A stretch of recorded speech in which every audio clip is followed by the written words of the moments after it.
우리가 지난 시간에 살펴본 것처럼 바울은 첫 번째 전도에 졌던 이 구브로에서 정말 잊을 수 없는 그런 일들이 일어났습니다. 이 구브로 섬의 바보를 기점으로 해서 바울은 드디어 사울에서 바울로 이름이 바뀌기 시작합니다. 특히 이곳에서 또 하나는 하나님의 놀라운 역사가 나타나면서 전도팀의 리더로 부상하기 시작합니다. 늘 성경에 보면 순서가 나오는 것은 서열을 말하고 있는데 항상 바나바와 바울 이렇게 이야기를 하다가 오늘 여기 나오는 것처럼 바울과 그 일행들이라고 이렇게 바뀌어서 나오고 있습니다. 이것은 모든 리더가 바울이었음을 알려주고 있습니다. 이렇게 바울이 이 바보에서부터 시작된 놀라운 역사는 계속되고 있습니다. 오늘 13절에서는 우리가 주목할 것은 밤빌리아에 있는 버가입니다. 그가 어디로 가고 있냐면 저기 구브로 섬에서 배를 타고 올라갑니다. 구브로가 키프로스라는 것은 잘 아시지요. 지금 터키 중남부 지방에 있는 밤빌리아 섬으로 가고 있습니다. 이 밤빌리아는 소아시아 전역에 있는 큰 지역을 말하는데 그 중에서 이제 버가로 가고 있습니다. 버가는 항구가 아니고 내륙이기 때문에 둘러서 가야 합니다. 그러니까 버가는 지금 페르케라고 불리고 있는 도시인데 여기까지 가기 위해서는 서쪽에 있는 20km 지점에 있는 그 아탈리아 항구에서 배를 내려서 걸어서 가게 되었습니다. 자, 이 버가는 어떤 도시냐? 밤빌리아에 있는 대표적인 도시가 버가입니다. 상당히 인구가 많습니다. 2000년 전에만 해도 당시에 버가에만 13,000명이 살았으니까 굉장히 큰 도시라고 할 수 있겠지요. 자, 이곳에는 또한 신전이 있습니다. 우리 사도행전에 보면 아데미 신전이 나오죠. 원래 이름은 아르테미 신전인데 달의 여신 이런 뜻입니다. 아데미 여신이 그곳에 등장하고 있고요. 그곳에서 많은 사람들이 아데미를 섬기고 있습니다. 자, 여기서 바울과 바나바와 또 함께 수행원으로 온 요한이 이곳을 가고 있습니다. 그러면 왜 버가로 갔을까? 이 먼 곳을 배를 타고 상당히 오랫동안 가야 되는데 왜 버가로 갔을까? 자, 이 구브로가 바나바의 고향이었다면 배를 타고 길리기아 다소로 가는 것이 더 현명할 수도 있겠지요. 그렇게 해서 자기가 더 잘 아는 바울의 고향인 다소로 가는 것이 좋을 텐데 그렇지 않고 이 내륙 지방의 버가로부터 거기서 전도를 시작하려고 하고 있습니다.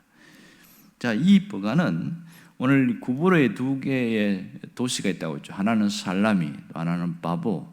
살라미는 신흥 도시고 바보는 거기의 수도다 이렇게 표현했는데 이 버가는 그보다 훨씬 더 큰 도시였습니다. 아마도 이럴 가능성이 많아요.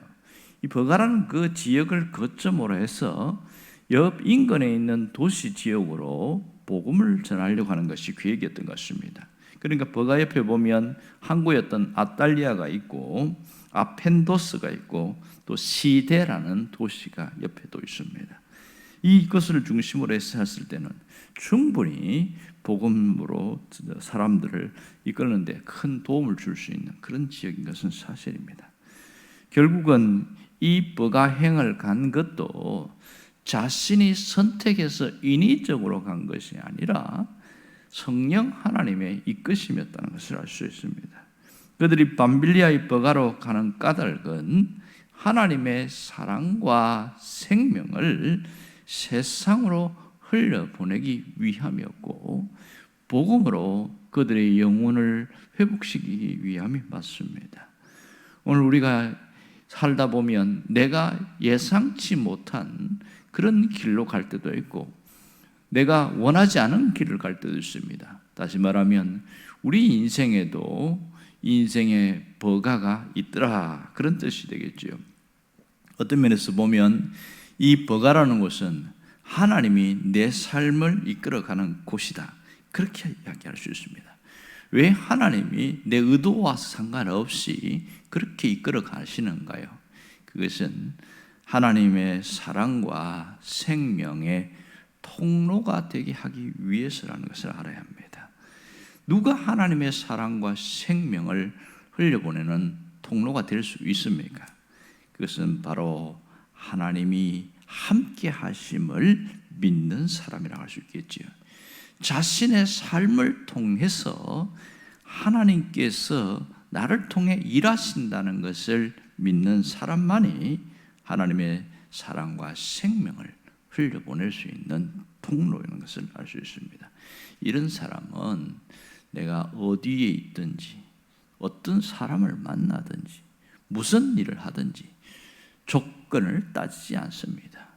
내 뜻보다 주님의 뜻을 더 귀하게 여기고 내 의지보다 주님이 이끄심을 소중하게 여깁니다.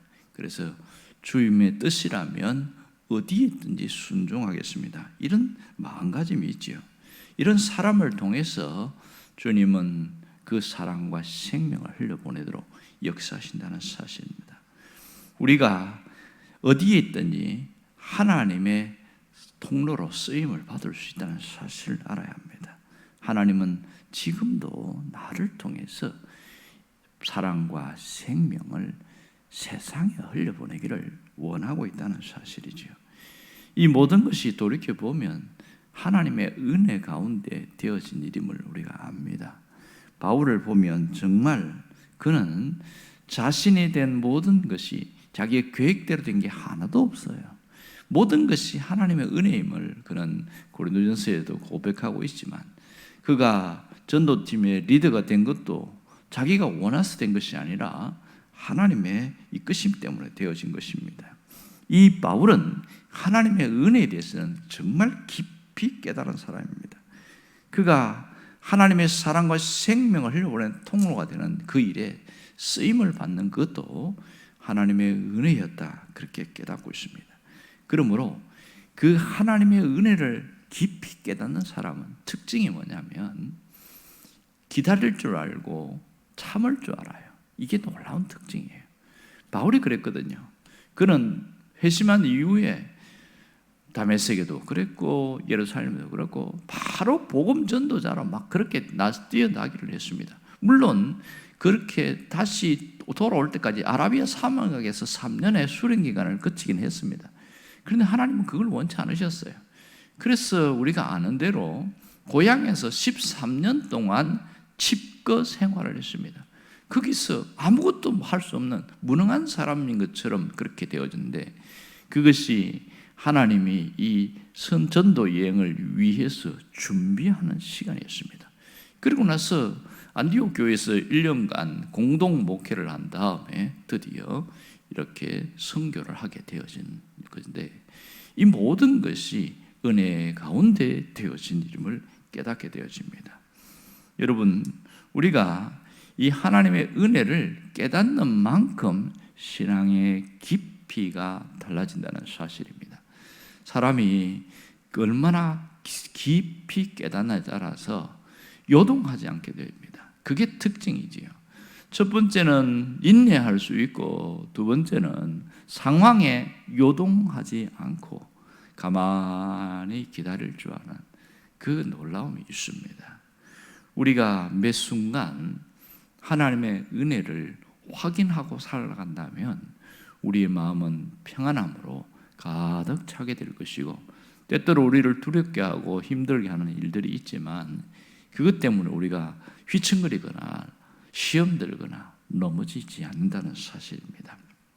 우리는 이 바울의 고백을 깊이 생각하게 됩니다.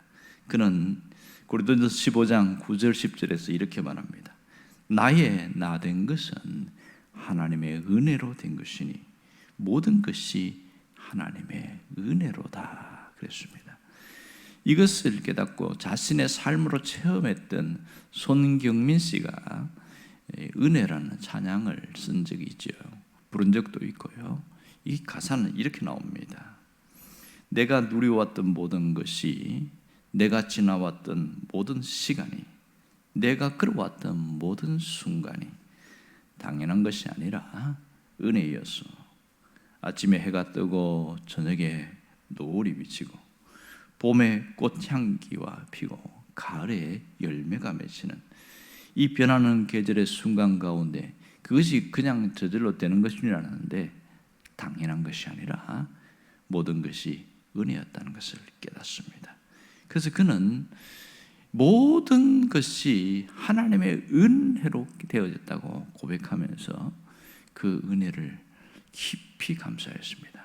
우리가 단순히 은혜를 아는 것에서 끝난다면 신앙의 수준이 거기까지입니다.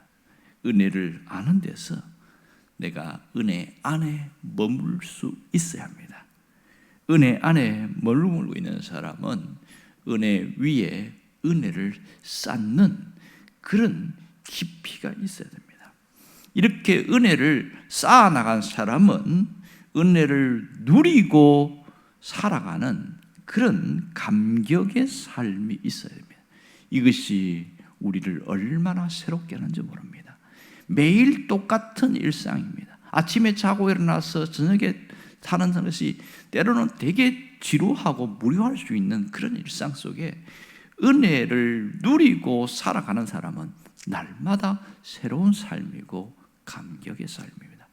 우리의 삶이 몸이 건조한 것은 은혜가 메말랐기 때문에 그렇습니다. 여러분, 우리는 그저 던져진 생애, 주어진 생애를 살아가는 자가 아닙니다. 하나님의 사랑과 생명을 세상에 흘려보내는 통로로 살아간다. 그 의식이 있는 사람은 사는 게 달라요. 그리고 하루하루를 살면서 기쁨이 있고 감격이 있는 삶을 삽니다. 그 중심은 무엇이 사로잡고 있습니까? 모든 것이 은혜라고 생각하는 사람에게 그러한 역사가 있습니다. 오늘도 주님이 우리에게 베푸실 그 은혜, 우리에게 베푸신 은혜를 기억하면서 하루가 기쁨과 감격이 있는 그러한 삶을 살기를 주의 이름으로 축원합니다. 기도하겠습니다.